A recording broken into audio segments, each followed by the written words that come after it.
Assalamualaikum warahmatullahi wabarakatuh. Bismillahirrahmanirrahim. Alhamdulillahirabbil wa bihi nasta'in ala umuri dunya waddin wa ala alihi wa sahbihi ajmain amma ba'du. Alhamdulillah, sahabat-sahabat yang berbahagia dimanapun berada, pada malam ke-17 Ramadan ini insya Allah sampai dengan khatam saya akan mengaji membalah kitab bareng-bareng, yaitu sebuah kitab tentang babat tanah Jawa, sebuah kitab yang dikarang atau ditulis langsung oleh ulama Nusantara, ulama yang berasal dari daerah Senori, Tuban, Jawa Timur. Nah, kitab, alhamdulillah saya sonding dan mencari kitabnya sementara tidak ketemu, dan saya coba download kitabnya, ketemu kitabnya bernama Ahlal Musyamarah fi Hikayatil Auliya'il Asyrah. Jadi kitab seperti ini, saya mohon maaf Mbah Yae, mungkin secara akademis kurang beretika karena bukunya tidak saya beli langsung di mana, di toko-toko, namun saya mendownload kitab ini yang akan kita balah bersama untuk kita kaji bersama. Hadirin, sebelum kita memulai, mari ada kalanya kita berikan suratul Fatihah kepada al-muallif hadil kitab, yaitu Syekh Al-Alim Al-Fadil Abi Fadl As-Senori At-Tubani. Al-Fatihah. A'udzubillahi minasyaitonir rajim. Bismillahirrahmanirrahim.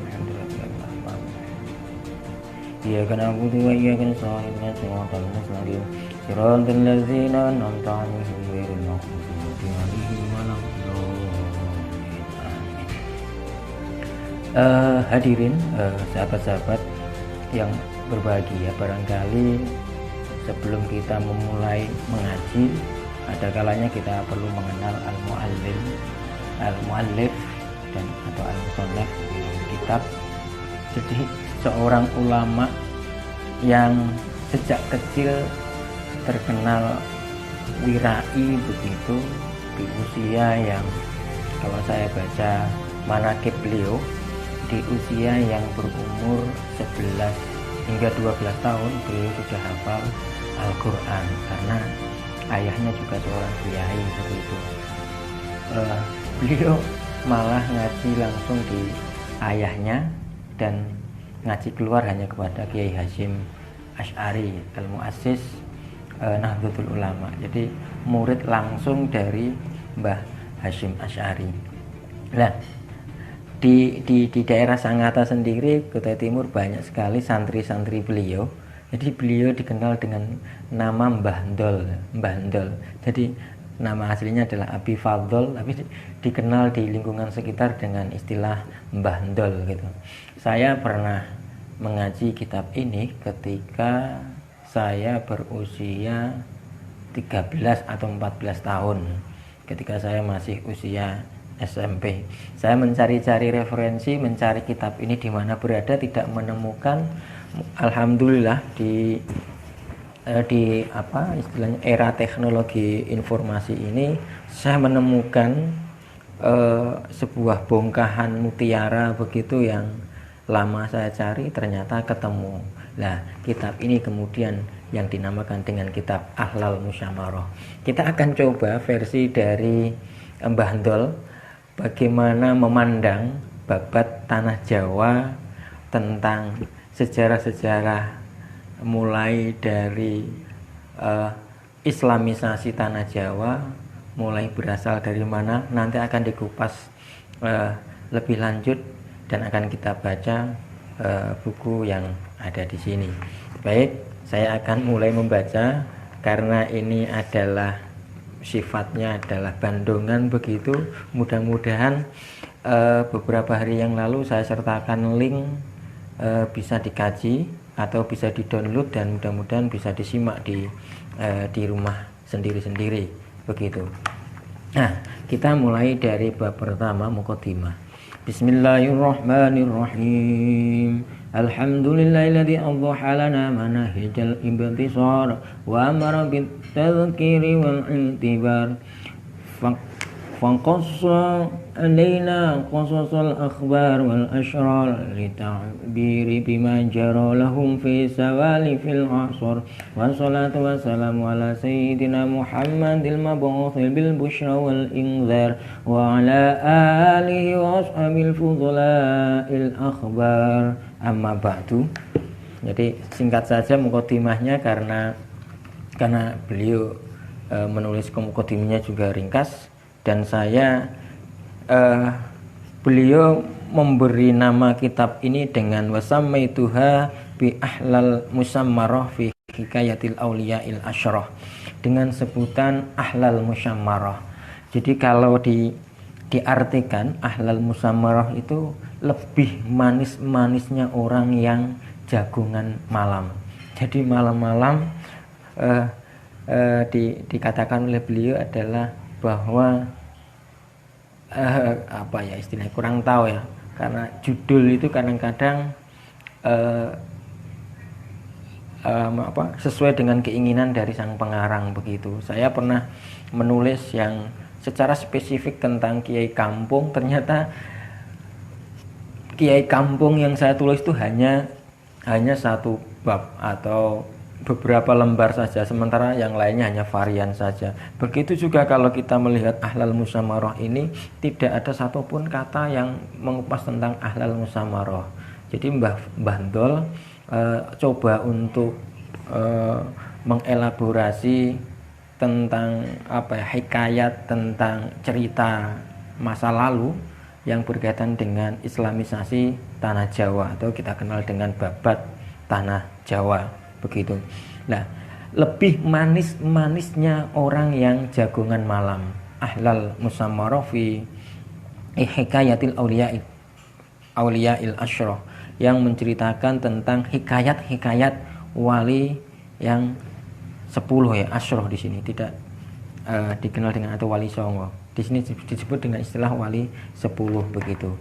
Baik, kita akan memulai. Kita mulai dari nomor 2. Bismillahirrahmanirrahim. Hukiyah dan diceritakan wallahu a'lam bisihatihi. Adapun Tuhan Allah yang lebih mengetahui tentang kebenaran dari cerita ini.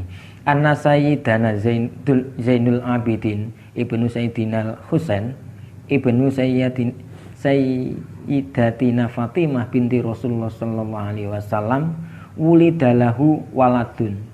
Jadi sesungguhnya Zainal Abidin, anak dari Sayyidina Husain, putra dari Sayyidina Fatimah, putra langsung dari Kanjeng Nabi Muhammad SAW, memiliki seorang putra.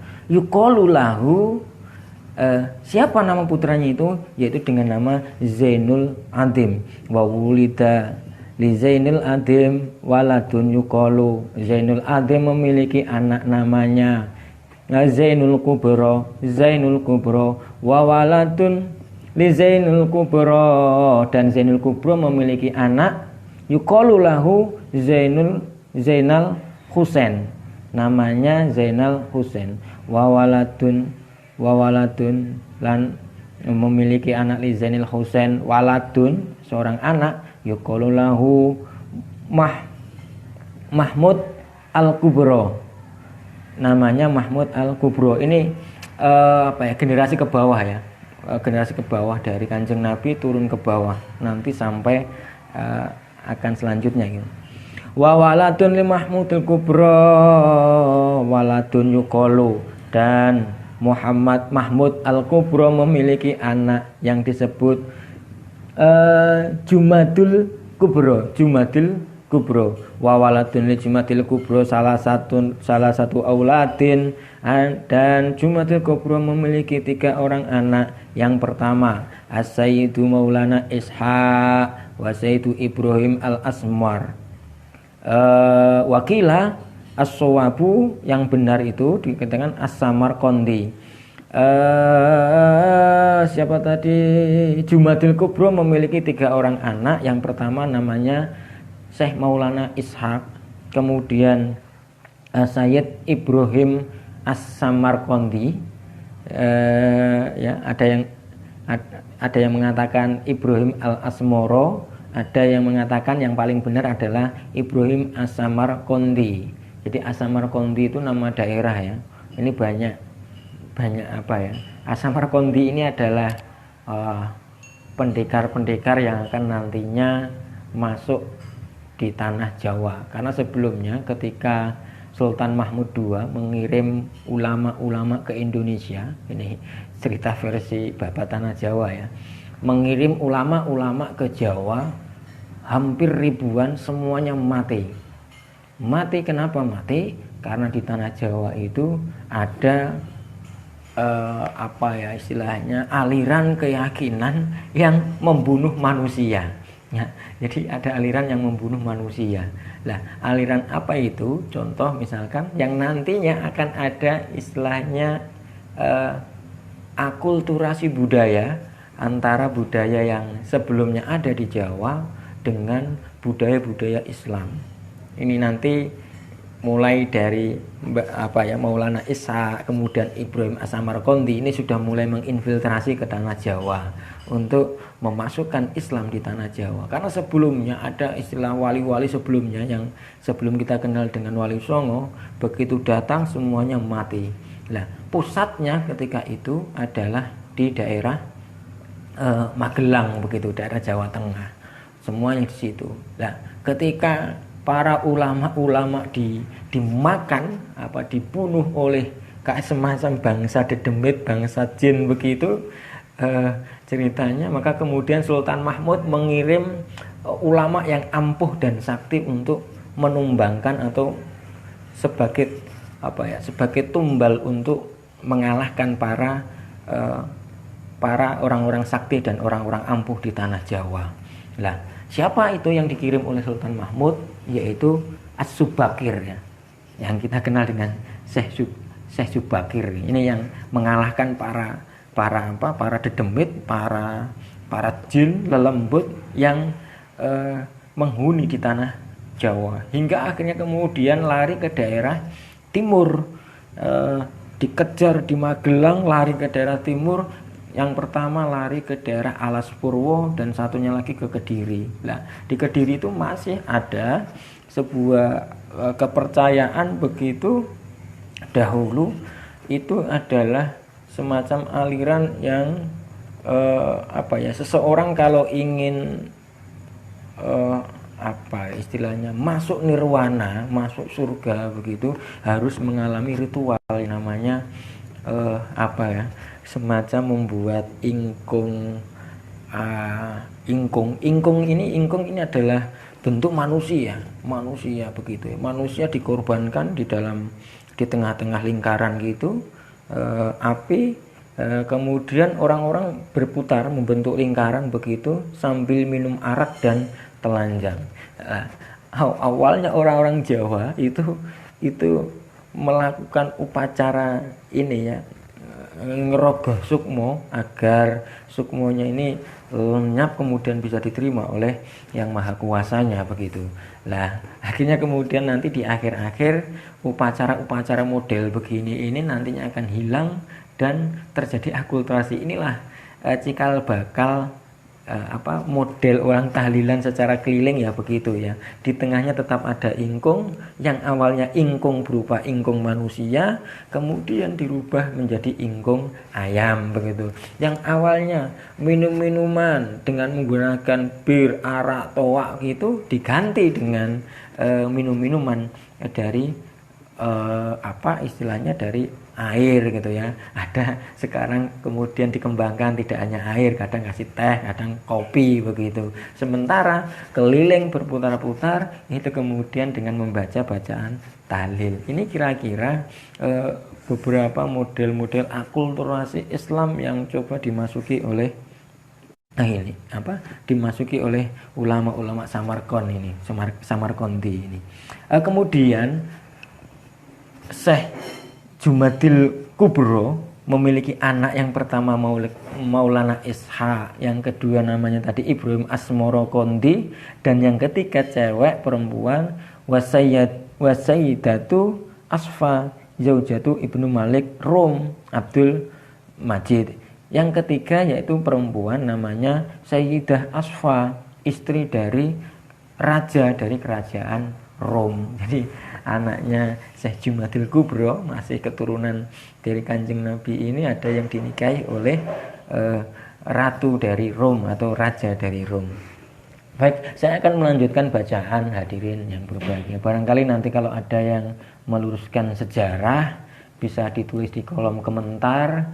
Kalau misalkan saya sempat membaca, akan saya baca komentarnya, kemudian saya jawab langsung. Apabila saya tidak melihatnya, akan saya kupas besok malam ya, karena pengajian ini kita mulai pada pukul 10 malam waktu Indonesia Tengah atau jam 9 malam waktu Indonesia Barat begitu. Kita akan coba belajar tentang babat tanah Jawa begitu.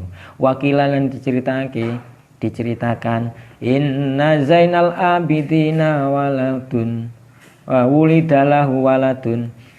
Zainal Abidin memiliki anak yuqalulahu Zainal Alim, nama anaknya adalah Zainal Alim. Wa wulidalahu waladun, Zainal Alim punya anak yuqalulahu Zainul Kubra, Zainul Kubra. Wa waladun li Zainul Kubra, dan Zainul Kubra memiliki anak yuqalulahu Jumadil Kubra. Ini versi lain ya, versi lain. Kalau versi pertama tadi Jumadil Kubro itu anak, kalau di sini adalah anaknya Jumadil Kubro itu anaknya Zainul Kubro. Sementara kalau di awal tadi di paragraf pertama mana tadi Jumadil Kubro itu anak dari Mahmud Kubro. Jadi ada dua versi yang menjelaskan tentang silsilah dari ulama-ulama yang akan nanti masuk ke Nusantara begitu. Wa waladun lan anak li Jumadil Kubro, waladun anak yuqalu lahu dinamakan yaitu Zainul Hasan. Wa waladun li Zainul Hasan, dan anak Zainul Hasan itu waladun anak yuqalu lahu Syam'un, namanya Syam'un, anaknya Zainul Hasan. Wa waladun li Syam'un, dan anaknya Syam'un waladun yuqalu lahu Abdullah. Wa waladun Abdullah, dan anaknya Abdullah. Waladun anak yang yuqalu lahu Abdurrahman, namanya Abdurrahman. Wa waladun lil Abdurrahman, waladun yuqalu lahu Kubra. Abdurrahman memiliki anak namanya Kubra. Wa waladun lil Kubra, dan anak waladun Kubron, waladun yuqalu lahu Mahmud, dan Mahmud memiliki anak yuqalu Najmuddin Al-Kubra. Wa waladun li Najmuddin Al-Kubra, waladun yuqalu lahu Ibrahim Asmoro, yang namanya Ibrahim Asmoro. Wa waladun li Ibrahim Asmoro ulidalahu Maulana Ishaq. Ibrahim Asmoro Kondi memiliki anak Maulana Ishaq. Jadi ada dua versi silsilah dari Maulana Ishaq. Wakila, dan diceritakan, wakilalan dan ucapake ana Zainal Abidin wulidalahu waladun yuqalu lahu Zainal Hakim. Anak apa? Zainul Abidin memiliki anak Zainul Hakim. Wa waladun li Zainul Hakim, Zainul Hakim waladun yuqalu lahu Zainul Husain. Wa waladun li Zainul Husain yuqalu lahu Zainul Kabir. Zainul Husain memiliki anak Zainul Kabir. Wa waladun li Zainul Kabir waladun yuqalu lahu Najmuddin. Zainul Kabir memiliki anak Najmuddin Al-Kabir. Wa waladun li Najmuddin Al-Kabir waladun yuqalu lahu Syam'un. Syam'un anaknya Najmuddin Al-Kabir. Wa waladun li Syam'un waladun yuqalu lahu Ustar, namanya Ustar. Wa waladun lil Ustar waladun yuqalu lahu Abdullah. Ustar memiliki anak namanya Abdullah. Wa waladun li Abdullah, dan anak li Abdullah bareng Abdullah, waladun anak yuqalu lahu Abdurrahman, wa waladun li Abdurrahman, dan Abdurrahman memiliki anak yuqalu lahu Mahmud al Akbar, wa waladun li Mahmud al Akbar waladun yuqalu lahu Najmuddin al Akbar, anaknya.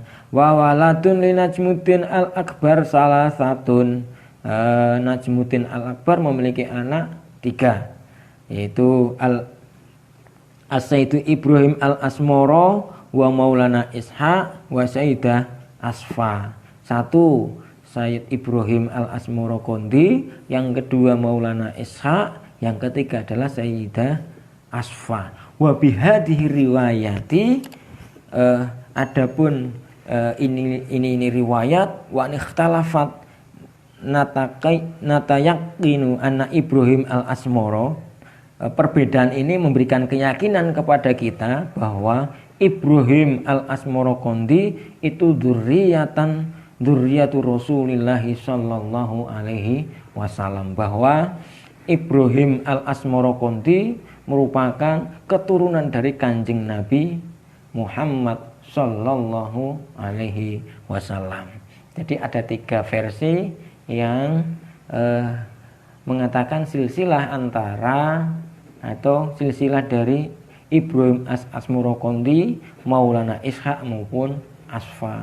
Versi terakhir mengatakan bahwa ketiga anak ini merupakan anak Najmuddin al Akbar, sementara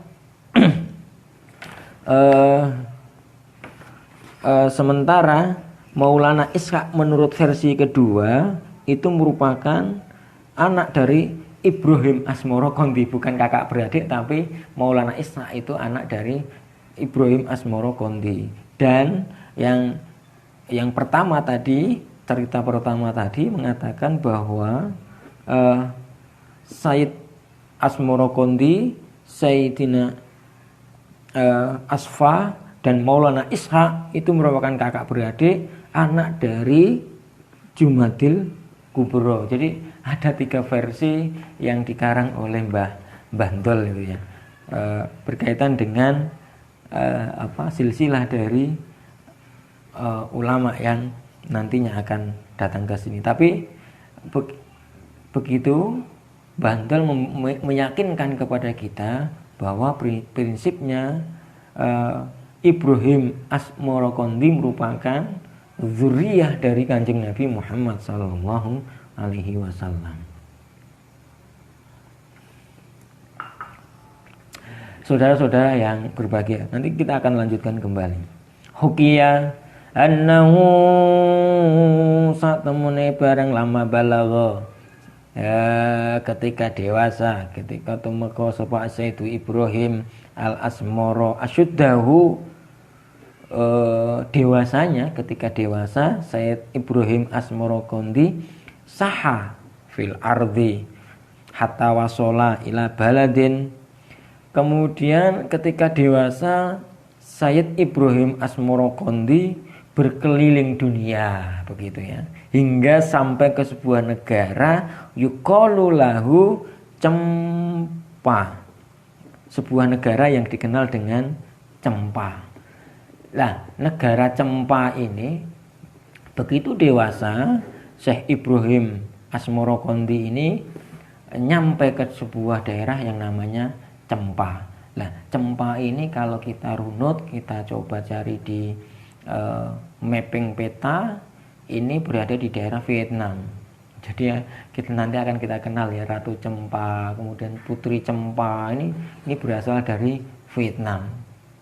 Nah, ketika Ibrahim Asmoro Kondi sampai pada negara Cempa, di negeri Cempa itu awalnya mereka belum menganut ajaran agama Islam. Tetapi kemudian ketika Sayyid Ibrahim al-Asmoro Kondi bermukim di sana, akhirnya terjadi islamisasi di daerah sana. Seperti apa ceritanya? Kita akan lanjutkan membacanya. Yuqalu lahu Cempa wa qama fihi dan bermukim fihi di dicempah hatta qadara ala dukhuli ala mulkihi, sehingga Sayyid Ibrahim Asmorokondi bisa bertemu dengan Ratu Cempah. Falamma dakhala alaihi qala lahul malik ya darwes, ya darwes. Ketika sampai di kerajaan, ketika sampai menghadap pada paduka raja, kemudian ditanyakan oleh raja kepada Syahid Ibrahim Asmorokondi, darwes, kisana gitu, ada yang mengatakan pengemis, pengembara begitu, ma ismuka wa ma hajatuka bidukhuli aliyya, siapa namamu, karepmu opo, hajatmu apa, kemudian kamu sampai di sini loh, apa maksud dan tujuanmu di negeri Cempah ini gitu. Ini pertanyaan dari Raja Cempah kepada darwis atau kepada Sayyid Ibrahim Asmorokondi begitu. Faqala lahu Sayyid Ibrahim amma ismi fa Ibrahim wa amma hajati bidukhuli alaika fa ini ad'uka an ibadatil awthan ila ibadatil malikid dayan. Bahwa nama saya, kenalkan, nama saya itu Ibrahim begitu. Kemudian adapun hajat saya datang ke negeri Tuan adalah bahwa sesungguhnya saya itu ingin mengajak Anda beribadah atau meninggalkan ibadah menyembah berhala menuju ibadah kepada Malik Dayan, yaitu menuju ibadah atau menuju iman kepada Tuhan semesta alam. Wa dukhuli fiddin, dan masuk agama al-hanifi yang lembut, at-tahir yang suci, dini Muhammadin sallallahu alaihi wasallam wa huwa dinul Islam. Untuk masuk kepada agama yang lembut, agama yang suci, yaitu agamanya Nabi Muhammad sallallahu alaihi wasallam. Bahwa adapun agama itu dikenal dengan dinul Islam, agama Islam. Wa dzalika bi an tangtiqa bi syahadataini wa huma asyhadu an la ilaha illallah asyhadu anna Muhammadar Rasulullah. Wadzalika, dan adapun untuk masuk Islam itu ketika Anda mengucapkan dua syahadat. Ya, dua syahadat seperti apa? Yaitu asyhadu alla ilaha illallah wa asyhadu anna Muhammadar Rasulullah. Fa'ajabahul maliku wa nataqa bi syahadatain wattaba'ahu fil Islam ahluhu min auladihi wa azwajihi wa aqribaihi wa jami'i ahli baladihi. Kemudian Raja Cempah tadi mengabulkan permintaan dari Sayyid Ibrahim Asmorokondi dengan berikrar membaca syahadat, dua syahadat. Kemudian diikuti oleh diikuti oleh keluarganya, anak-anak, istri-istrinya dan kerabat-kerabatnya masuk ke dalam agama Islam begitu. Wa amaro bikasri jamil asnam wa bana masjidan lil ibadati wa qarraba sayyidina Ibrahim wa ahibbahu hibban syadidan. Kemudian Ratu Cempah tadi memerintahkan kepada rakyatnya untuk menghancurkan berhala dan memerintahkan untuk membangun masjid untuk beribadah, dan kemudian wa qarraba sayyida Ibrahim wa habbahu hubban syadida. Kemudian raja itu sangat senang sekali dengan kehadiran dari Ibrahim Asmorokondi, dengan cinta yang sangat atau senang yang sangat senang sekali. Wa kana lahu salah satu auladin. Wa kana lahu, dan ada bagi Raja Cempa tadi salah satu auladin, 3 orang anak. Yang pertama adalah Al-Malikatu Mertoningrum.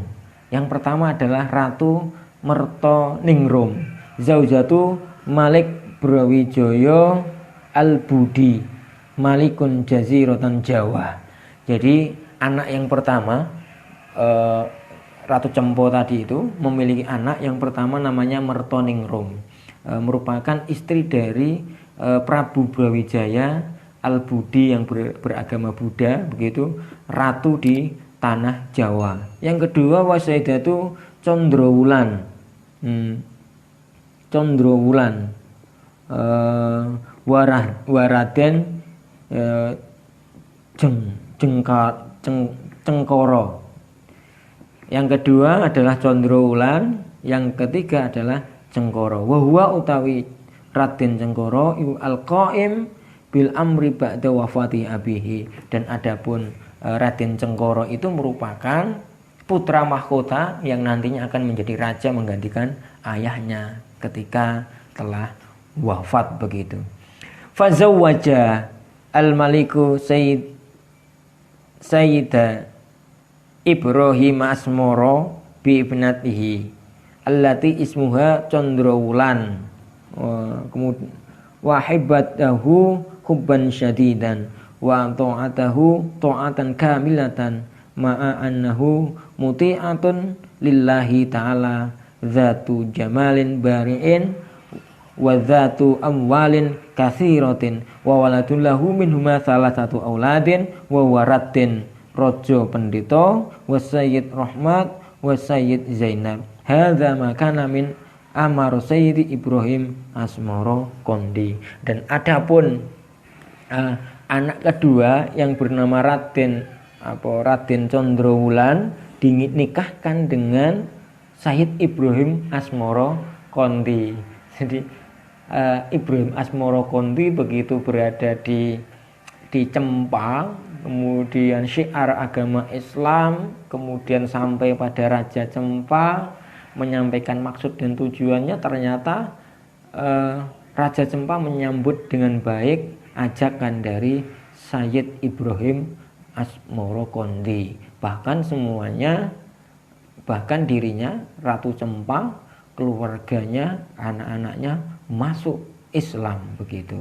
Kemudian tidak hanya itu, ternyata bahwa Sayyid Ibrahim Asmoro Kondi juga dinikahkan dengan seorang anak perempuan dari Ratu Cempa yang bernama Condrowulan, begitu. Beliau adalah salah satu anak raja yang taat, begitu ya. Cintanya juga luar biasa, begitu. Kemudian parasnya juga cantik dan menawan, begitu. Di samping itu juga dia berlimpah harta benda. Nah, hasil dari perkawinan dari Sayyid Ibrahim Asmoro Kondi dengan Condrowulan itu menghasilkan 3 orang anak. Yang pertama yaitu Raden Rojo Pendito, kemudian Sayyid Rahmat dan Sayyidah Zainab. Ya, ini 3 orang anak ini ya, hasil dari pernikahan dari Sayyid Ibrahim Asmoro Kondi dengan Raden Condrowulan, begitu. Kita akan berpindah ke Jazirah Jawa. Wa fi Jaziratin Jawa, dan di Jazirah Jawa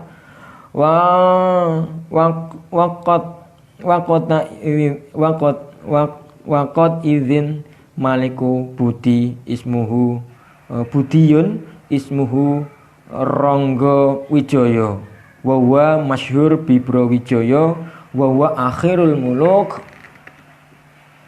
al-budiyina li jaziratil Jawa wa akharu min takhadha min muluki baladan Majapahit darul mamkati. Adapun di Jazirah Jawa diceritakan begini. Ada seorang raja Buddha yang bernama Ronggo Wijoyo, Rangga Wijaya, yang masyhur dengan nama Brawijaya ya. Beliau adalah raja terakhir di kerajaan Majapahit, begitu. Nah, wa taqaddama annahu tazawwaja bibnati Malik Cempo allati ismuha mertoningrum wa waladun lahu minha salah satu auladin awaluhum isna ismuha putra edi wa ya zaujatul wazir daya ningrat.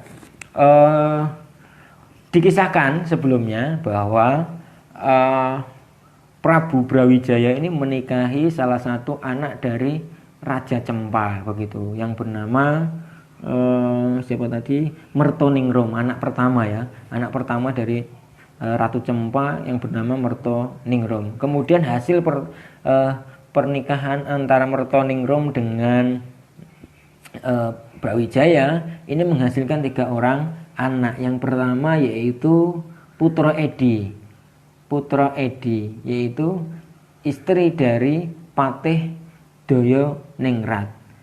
Wasani Lembu Peteng wakana amiron fi Madura. Anak yang kedua yaitu bernama Lembu Peteng yang menjadi raja di Madura. Kemudian wasalis Raden Gugur walam yatawal wilayatan khina idin balkana mustagilan bi khidmati abihi wa anatiyatihi ala umuril mamlakati. Yang ketiga, hasil pernikahan itu menghasilkan anak yang bernama Raden Gugur. Lah, Raden Gugur ini tidak memiliki kekuasaan, daerah kekuasaan, tidak seperti anak-anak Brawijaya yang lain diberi tanah perdikan kemudian mengelola sebuah negara, sebuah bangsa, tetapi anak yang terakhir ini bernama Raden Gugur ini tidak memiliki wilayah, tetapi di semasa hidup Raden Gugur ini berkhidmat bersama dengan kedua orang tuanya begitu, bersama dengan Prabu Brawijaya untuk membesarkan kerajaan Majapahit begitu. Wali Brawijaya waladun akhor min zaujatihi allati hiya binata Seksodana. Kemudian bagi Prabu Brawijaya ada anak lain dari istri yang lain yang bernama Seksodana. Ismuhu Aryodamar. Ismuhu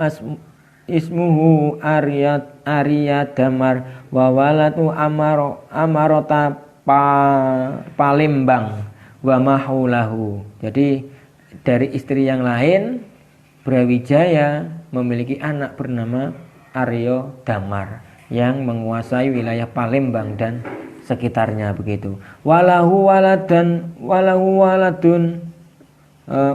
waladani akhar min zaujatihi allati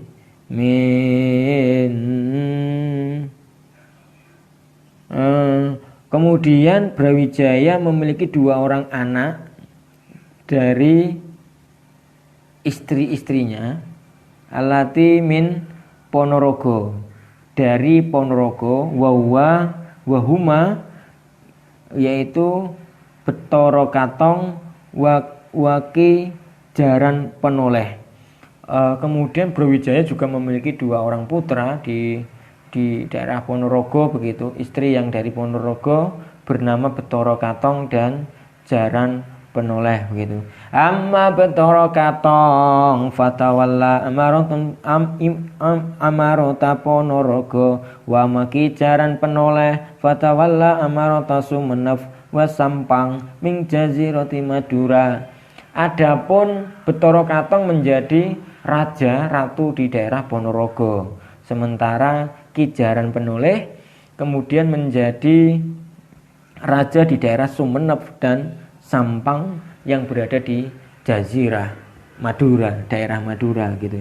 Summa tazawwaja Brawijaya imro'atan ukhra min banati mulukisin wa kanat datu jamalin bari'in wa hibbaha hubban syadida. Kemudian Brawijaya menikah lagi dengan perempuan lain dari anak dari Ratu Cina begitu. Ratu Cina ini yang mempunyai paras yang cantik, menawan begitu. Lah, dari ini siapa ya, Brawijaya ini begitu cinta dan demen yang sungguh kepada perempuan ini. Falamah hamalat minhu biwaladin wa qaruba au an wudhi'a hamlahu amaro Brawijaya ibnahu Arya Damar ayahmilahu ila Palembang muktiyan lahu iyaha wa wasahu bi Allah yamassaha hatta tadu'a hamlaha. Kemudian Prabu Brawijaya ini ketika istrinya yang dari Cina ini hamil gitu ya, hamil yang mendekati besar begitu, kemudian memerintahkan anaknya yang bernama Arya Damar yang berada di Palembang begitu untuk membawa istri Brawijaya gitu ya. Dahulu istilah raja-raja Jawa itu kalau mendapatkan atau diberi istri raja ini merupakan anugerah begitu. Tetapi pesan dari Prabu Brawijaya kepada Arya Damar, jangan kau sentuh istriku begitu. Jangan kau hamili dia sampai dia melahirkan begitu. Nah, akhirnya Arya Damar atau Raja Palembang ini kemudian taat kepada sang ramandanya Prabu Brawijaya untuk tidak istilahnya menghamili, karena memang sudah hamil ini. Putri Cina ini memang sudah hamil, tidak menyentuhnya begitu sampai akhirnya bahwa Putri Cina ini melahirkan. Lah, setelahnya nanti akan dinikahi oleh Arya Damar. Jadi sebuah silsilah yang sangat unik begitu. Arya Damar ini kan anak dari ibu yang lain. Sementara Putri Cina ini kalau diurut-urut begitu adalah harusnya dia memanggil Putri Cina ini harusnya memanggil bibi gitu ya. Tetapi Prabu Brawijaya memberikan bibinya ini kepada Arya Damar yang nantinya akan dinikahi oleh Arya Damar. Ini kurang tahu model-model raja-raja Jawa atau raja-raja Nusantara dahulu ya sering memberikan istri-istrinya kepada raja-raja yang lain. Lah, pemberian diberi istri oleh raja itu merupakan sebuah anugerah yang luar biasa bagi masyarakat dahulu begitu ya. Nah, ini karena raja dahulu itu sabdo pandito ratu, tidak ada hukum atau tidak ada undang-undang yang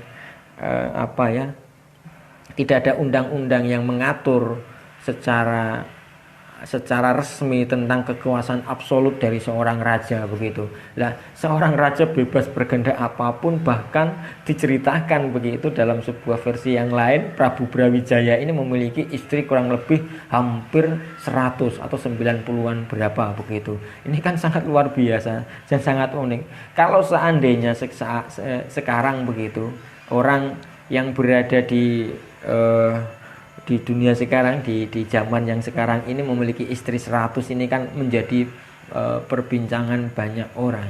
Tetapi dahulu Prabu Brawijaya ini memiliki istri yang banyak dan selir-selir yang banyak. Begitu memberikan Putri Cina kepada Arya Damar begitu, Ratu Palembang yang juga anaknya Prabu Brawijaya, ini pesan beliau adalah jangan kau sentuh dia sampai dia melahirkan. Bapak Ibu, mari kita lanjut. Fahamalah Arya Damar ila Palembang falama sorot indahu balagha hamlaha 11 syahron waladan zakaron fi ghayatil husni wa fi mithlihi yuqalu. Kemudian Arya Damar membawa bibinya atau Putri Cina itu ke Palembang. Maka ketika sampai pada usia kandungan 9 bulan 11 bulan begitu melahirkan seorang laki-laki yang sangat tampan begitu. Kemudian diibaratkan dalam sebuah syair atau sebuah tetembangan begitu, yuqalu. Ini pakai bahar apa ya cocoknya ini? Ini cocoknya pakai bahar tawil ya. Tawilun fa'ilun tawilun mutafailun tawilun mutafailun fulun mutafailun kanahu qamarun qad sadda azlama yutla'u fi zulmatil laili multami'a nurun adha'at bihil afaqu fanfatahat bihil hidayatu fil ardi wa qad sata'a. Nah ini kalau kita pakai baharnya bahar tawil. Tawilun mutafailun wa ilun mutafailun, itu kalau bahar tawil. Kalau bisa juga menggunakan bahar kamil juga nih kayaknya nih. Kamalul jamali mutafailun mutafailu failun mutafailun mutafailu. Ya ini kaidah dalam membaca syair. Nah, berarti kalau bahar kamil kamul ka'annahu qamarun qad sata'a zulama yutla'u fi zulmatil laili multami'a nurun adha'at bihil afaqu fanfatahat bihil hidayatu fil ardi wa qad sata'a. Ini cara membaca atau cara menyanyikan syair-syair yang ada pada kitab kuning ya. Ada bahar tawil, ada bahar kamil, ada bahar wafir, dan masih banyak bahar-bahar. Bahkan ada yang unik mungkin pakai bahar jagung gitu ya, bahar jagung. Kana hukumarun qad sada adzulama. Kaya-kaya sak temene sapa mau anak dari putri Cina tadi itu rembulan yang bersinar di kegelapan begitu. Yutla'u fi dzulumatil laili multahimida. Kemudian memancarkan cahaya di dalam kegelapan gitu ya, kegelapan malam begitu. Nurun adzu'at bil afaqu fatahat.